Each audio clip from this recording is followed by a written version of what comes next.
Hello everyone, welcome back to another video. My name is Matthew, and today, as you can see right in front of you, we have not one, not two, not three, not four, but five NECA Godzilla figures up on the shelf to review today. Essentially, we're going to be doing a big five-way comparison between all of the NECA Godzillas, at least the MonsterVerse iterations that have been released throughout the years.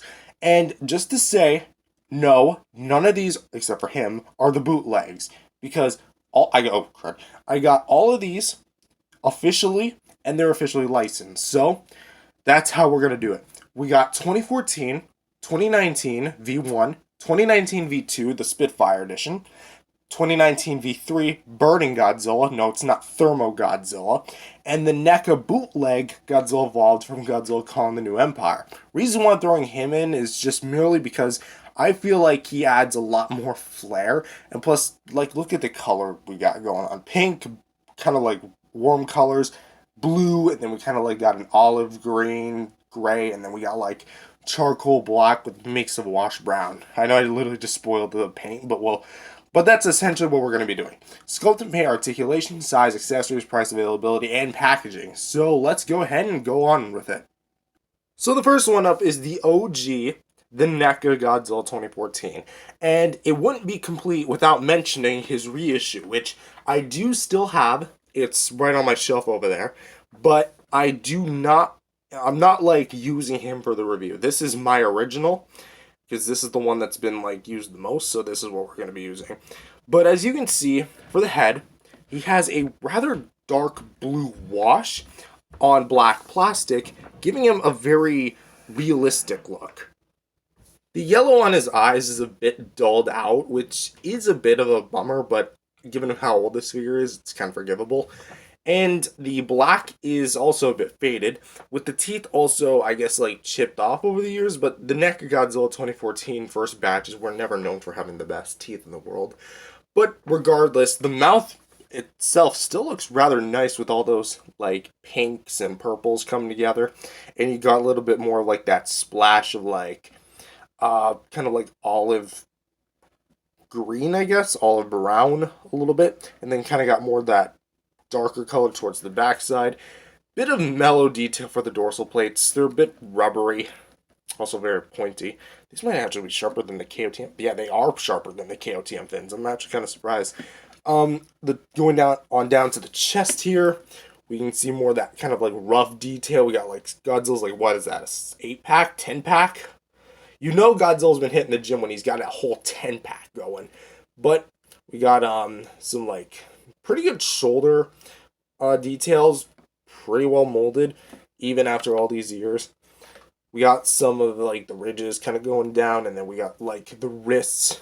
Obviously, the claw paint, it's a bit more on the glossy side as opposed to like, so that's kind of the thing. It's more of a glossy figure than a matte figure. In fact, the only real place that's like matte, has a matte finish, is like the front of it, like the chest.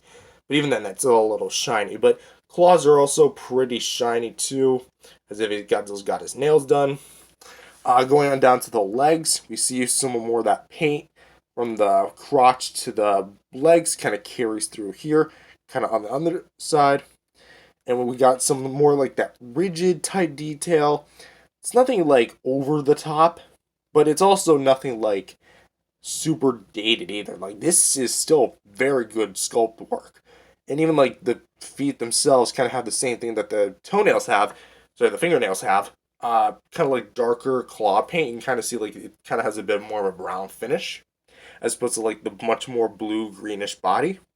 And then going on down to the tail here, kind of carries like the same kind of body paint a little bit, and kind of like the same detail, sharp, small, rubbery fins.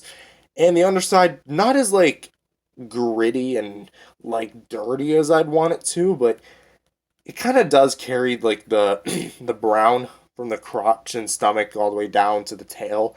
It's very hard to see on my particular copy, but it is there.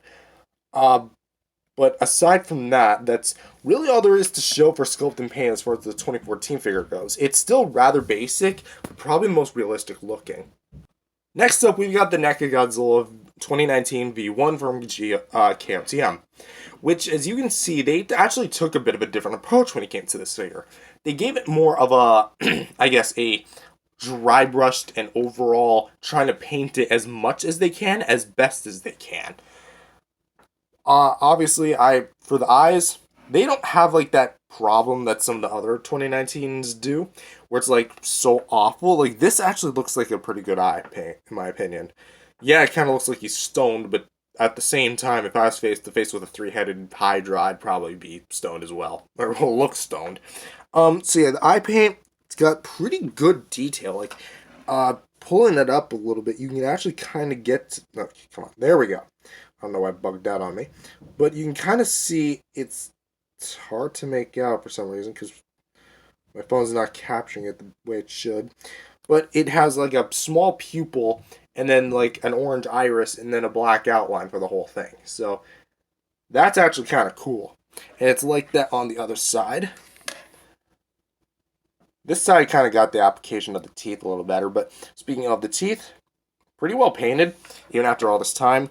The mouth paint, I will say, is not as done well as it is on this guy, but for what it is here, it's actually done really well, and I like how the paint is really different and has its own, like, it's like almost like a peach color. That's essentially what it is. It's like a salmon type peach color, and I do like that change. Um, Something I also like is just the mold itself, how it's a bit more, again, it just looks a little bit cleaner. It's definitely got a bit more mateness to it. And as you can see, kind of going down to the whole, like, remainder of the body here. The arms kind of got, like, the same kind of dry brushing the neck and self does. And it just chock full of detail. And you kind of see detail that's not even on the 2014 figure. A little bit of more paint here. And for the claws, they actually have different colored paint. Mine's scuffed a little bit, but again, it's like 5 years old, so it's to be expected. And you also kind of get some different dry brushing itself as well. A little bit more lighter, a little bit more, again, matte, and it looks just great. The sides of the body, again, carry that same really well sculpted detail. Not too bad there. For the legs here, got a lot of nice rigid details on the thighs and the legs here, and it just looks so good. Let's actually like see the front of it, where we actually get a little bit more lighter color. It's supposed to like the dark salmon color of the 2014 figure. And also the claw paint is also painted like this on the toenails for the KOTM figure, which I do like as well. I do lose a tiny bit of like the dry brushing towards like maybe the joint areas, but again, it's all fine. Moving on back to the spines, you can just see that NECA put so much work into this. Just look at it. Like, this literally looks like the film. Like, if they were to put like some sort of shading on it, this looks like the film. Like, seriously, this looks so good. It almost looks like wood, to be honest. And that's honestly how you know they got it perfect. And I just love all the little details and intricate parts of it. It just looks so good. And even, like, the tail itself, while it's a bit shorter than the 2014 figure, it still offers, like, quite a bit of sculpted details. And even, like, the underside of it, you still get some of the dry brushing and the dorsal plates, while they're not as rubbery and malleable as they were before, because they're a bit more stiff this go around, a bit more thicker, I guess, they're also equally as detailed, and the sides of it are also really well done. Like, this is done phenomenally, with all the different colors and ridges going on. Like, this is awesome. Seriously, some of the best sculpted work I've seen. My only real gripe with it is that there's a tiny little piece of Axis plastic right there. But again, $20. Well, what was $20? Can't really go wrong with this guy, can ya?